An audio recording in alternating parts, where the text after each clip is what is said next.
This is an A-level pure question on parametric equations. A curve C has parametric equations x is equal to 3 plus 2 sine t, y is equal to 4 plus 2 cos 2t, where t is greater than or equal to 0 and less than 2 pi.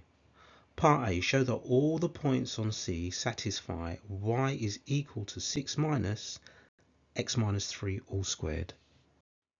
So what we need to do on this part of the question is we need to convert this Cartesian equation into a parametric equation here. That means that we need to eliminate t. Now I've got the x part as x is equal to 3 plus 2 sine t, and the y part has got this cos 2t in it. Now I'm not going to be able to put them together if I've got 2t there. I need to have cos t sine t over this side. Now I can't change this to 2t, but I can use one of the double angle formulas for cos to change this to t. Now we've got three choices. I'll use t, so cos 2t can either be written as cos squared t minus sine squared t, or I can do 2 cos squared t minus 1, or I can do 1 minus 2 sine squared t. Now out of those three, it probably makes sense to use the last one, because if I can write this with sine squared t, I can substitute this equation into this one, rather than if I had something with cos t in it. That's going to be a bit more tricky. So I'm going to take the y part, which is y is equal to 4 plus 2 cos 2t, and I'm going to write that as y is equal to 4 plus 2 lots of this. So that will be 1 minus 2 sine squared t. So let's expand the brackets of that before I do any substitution. So y is going to be equal to 4 plus 2 minus 4 sine squared t, and then I can put the two numbers together and I'll have y is equal to 6 minus 4 sine squared t. Now what I'm going to do is this sine squared t, I can use the x part of the parametric equation to substitute into here by rearranging this first. So we're going to take this and we're going to rearrange it over here to make sine t the subject. So I'll have x minus 3, and that all divided by 2 is equal to sine t. So now this is ready to substitute into here. So what I'll have now is y is equal to 6 minus 4 lots of sine squared t, and that will be x minus 3 over 2 all squared. That's my sine squared t. So now I've eliminated t. The next step is to get this in exactly the same form as what we have over here. So that means taking the thing that I've got squared and writing that as x minus 3 all squared over 2 squared, which is 4. Now you can see that the 4 here and the 4 at the bottom are going to cancel out. So that leaves me with y is equal to 6 minus x minus 3 squared, so as required. So we've got exactly the form that they wanted. Part B, part I, sketch the curve C. Okay, now a sketch means just that. It doesn't need to be perfect. We just need to get the right type of shape. So I'm just going to draw some axes here, some x and y axis, and I'm going to be using both of what I've got from part A to help me draw the sketch. Now I'm just going to take what I had from part A and just flip the right hand side around. So I'll have y is equal to negative x minus 3 all squared plus 6.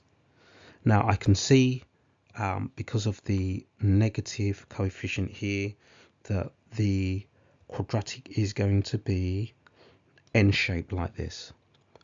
And the maximum of this might be easier to see from this one is going to be 6, because you're always going to be taking away a positive number away from 6. So I know that the y coordinate is 6, and that y coordinate, maximum y coordinate, will appear when I take away 0, and that will happen when x is equal to 3. So that tells me that this coordinate at the very top is going to be 3, 6. Now, also need to keep an eye on the parametric as well, because we might be tempted just to draw like a complete n-shaped quadratic.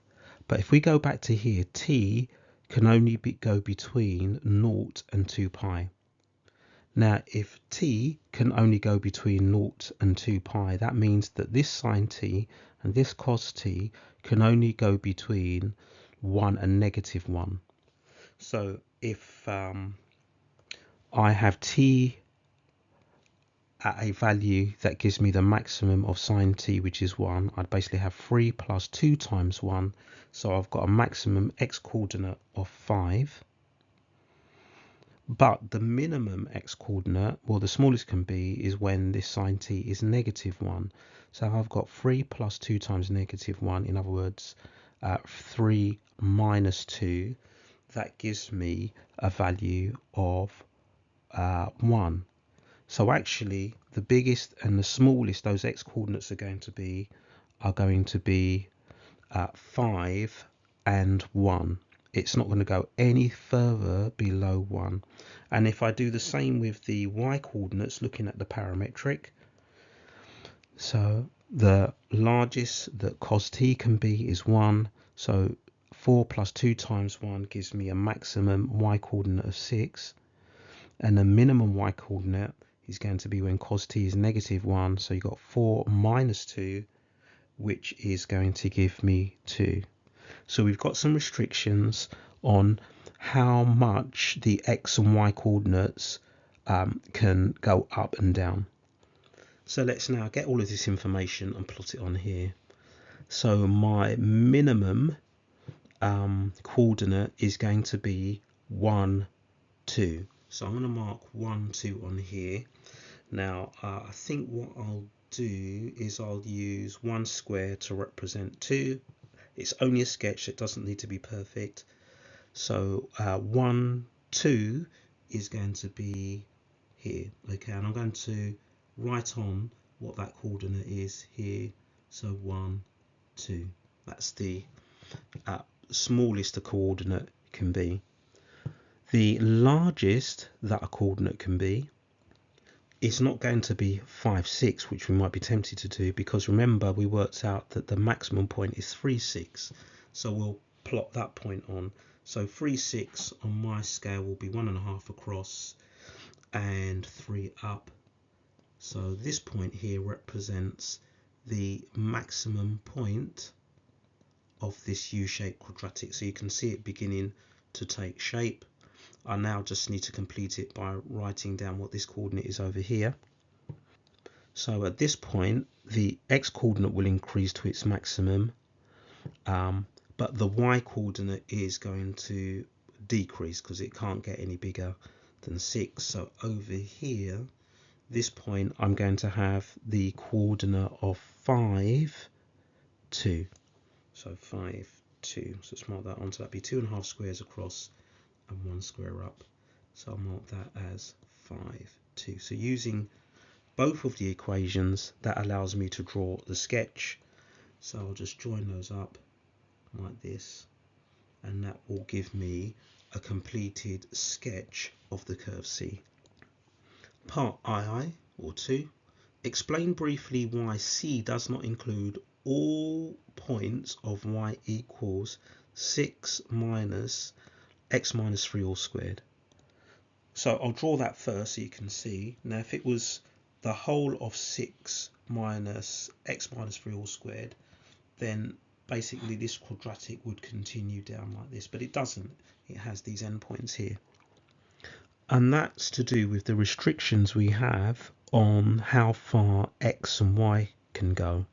So I'll just write down for the parametric equation rather than the Cartesian equation, the x coordinate, well, that can only go between 1 and 5, as we've already shown, and the y coordinate can only go between 2 and 6. And the reason for that is because of the parameter t can only go between 0 and 2 pi. The line with equation x plus y equals k, where k is a constant, intersects C at two distinct points. Part C, state the range of values of k, writing your answer in set notation. Now lines of this form, x plus y is equal to k, are these 45-degree lines which go like this. Okay, so they basically pass through the same number on the x and the y axis, whether k is positive, 0 or negative. Okay, so we've got all these parallel lines like this, and we want to find the set of values of k for which one of these parallel lines crosses the graph C, or the curve C, in two distinct points. So let's get rid of these ones down here, because these ones definitely don't cross in two places. But when we get to this point, we're getting very close. Okay, so I guess it's when we get to this line here, that's the first line that's going to cross the curve C in two places. So what we've got here is this 45-degree line, and the value of k of this is going to be 7, because this line goes through all the points where the x and y coordinates add up to 7. This is the first point that does so. So the first thing that I can write down from my graph there is that k is equal to 7. Now this line will continue moving up, so we'll get rid of this and we'll move it up a little bit more. So we know that k's got to be greater than 7, and we keep going like this. It's 45-degree line, and then we get to a point where it gets to that point there, and it's going to be less than whatever this k value is. So we'll get these ones out here. So it's going to be less than this. So we can already write down that k needs to be greater than 7, and it actually can be equal to 7 as well, because if we go back, then at this point it's actually equal to 7 but greater than it. But then we want to work out what the k value is for this line, and it definitely needs to be less than that value. Now we can't work this one out graphically, we'll have to do it algebraically to work out this value of k. That means solving the equation of the curve C and the line x plus y equals k, solving them simultaneously. So I'm going to take the line x plus y is equal to k and rearrange it either to make x or y the subject. I think I'll make x the subject, so I'll have x is equal to k minus y, and then I'm going to substitute that into C. So I'll have y is equal to 6 minus x, now becomes k minus y minus 3 all squared. The next step will be to expand the bracket, so y is equal to 6 minus, and then we'll need to expand this. Now I'll do it manually. I think I'll do it up here. So we've got k minus y minus 3 times by k minus y minus 3. So we're going to get k squared from those two, and then from here we'll get minus ky, and then from those we'll get minus 3k. So let's get rid of those, and then we'll do that with the y's and multiply these ones out. So that will be minus yk plus y squared plus 3y, and then the last 3 that we need to multiply out, so it's going to be this one, and this one here, and that will give us minus 3k plus 3y plus 9.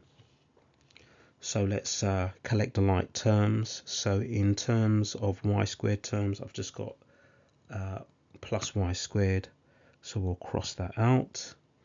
With the y terms, what have we got? So I'll just put plus y and then put the coefficients of y after. So I've got a negative ky here and a negative ky here, so that's going to be minus 2k. That will be the coefficient of that, and let's cross those out so we don't use them again. Then a plus 3y and a plus 3y, so that's going to be a plus 6, and then I can put my numbers together. That's all the k terms. So plus k squared, that's that one, minus 6k plus 9. So this is going to be all about using the discriminant. So let's rearrange this to get this into a nice quadratic form. So I will have y squared, and then for my coefficient of y, I'm going to have 7 minus 2k. Now the reason I've now got 7 is because basically I'm taking all of these terms all over to the left hand side. I've already got a y there, so I will have minus 6y, which will become plus 6y plus this y that's already here, so plus 7y, and then a minus 2k. That will remain minus because remember we've got a negative in front of all of these terms here.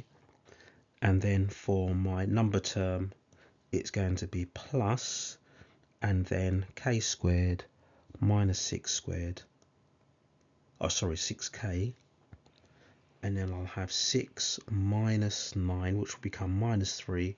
On the other side it will become plus 3. So it's now in a form where I can use the discriminant, and I want the discriminant to be greater than 0 for there to be 2 places in which the lines intersect. So we'll now do that.